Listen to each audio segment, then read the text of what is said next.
kesihatan dan sebagainya lah. Okay.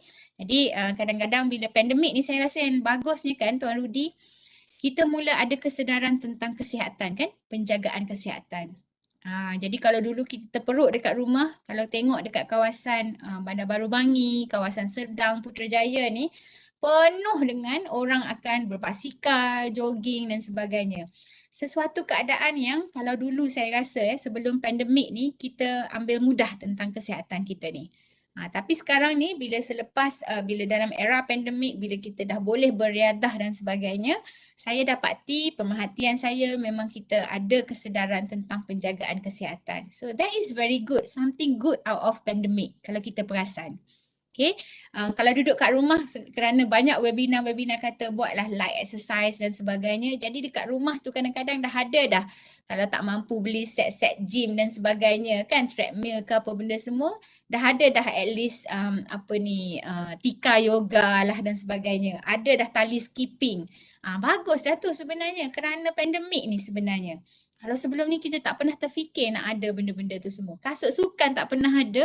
Saya tanya pemilik satu kedai Al Ihsan dekat Bandar Baru Bangi ni, bila dah buka PKP dah lifted ni, sale dia mencanak-canak naik.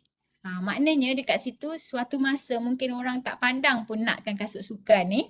Biasanya orang-orang cikgu-cikgu PJ je. Sekarang ni kalau tanya dekat sekolah kita agaknya semua cikgu tu dah ada kasut sukan dah. Which is bagus lah sebab memang kita kena exercise lah sikit-sikit kan. Kalau tak boleh banyak pun kena buat.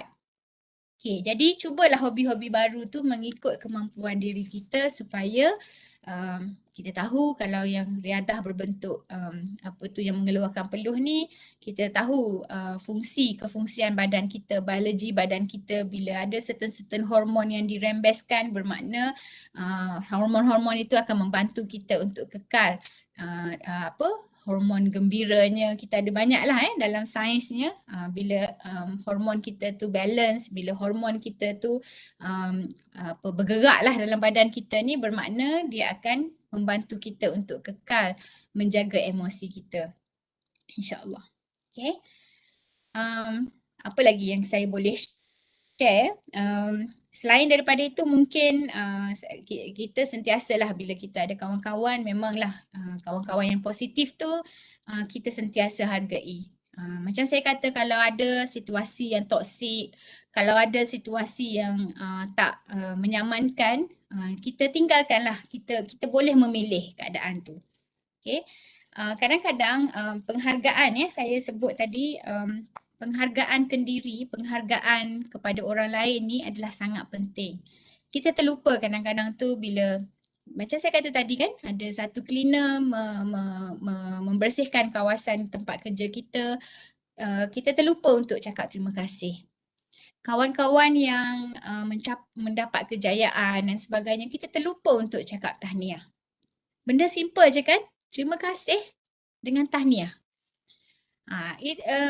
Tapi kadang-kadang yang simple ni lah yang kita kena ingatkan selalu, yang kita kena ajar kembali diri kita. Okay. Kita rasa macam dia dah menteri, tak adanya lah dia nakkan penghargaan, kita cakap terima kasih ke, kita cakap tahniah ke, dia tak sempat nak tengok pun. Tapi dia juga adalah manusia biasa. Jadi maknanya dekat sini tak kira lah pelajar kita ke, murid-murid kita ke, anak-anak kita ke, rakan-rakan kita kaunselor yang dah hebat-hebat ke, sentiasalah kalau misal kata perlu diberi tahniah, tahniahkanlah mereka. Jadi bila kita lokek, sebenarnya itu mencerminkan diri kita. Itu mencerminkan kenapa kita nak lokek sangat. Sometimes bila kita memberi rasa seronok, orang rasa seronok dalam satu hari, kalau kita boleh menggembirakan satu orang, kita pun rasa seronok kan? Betul tak? Tapi kita terlupa untuk memberi orang rasa seronok. Maknanya nak beri tahniah tu pun sebenarnya mahal daripada kita. Ini sesuatu benda yang saya kata tu lah. Kadang-kadang benda simple je Tuan Rudi. Tapi bila benda simple ni yang diremeh-temehkan, macam mana benda yang lebih besar kita nak budayakan. Betul tak? Jadi kita duk cerita pasal integriti lah apalah, which is benda tu memang bagus.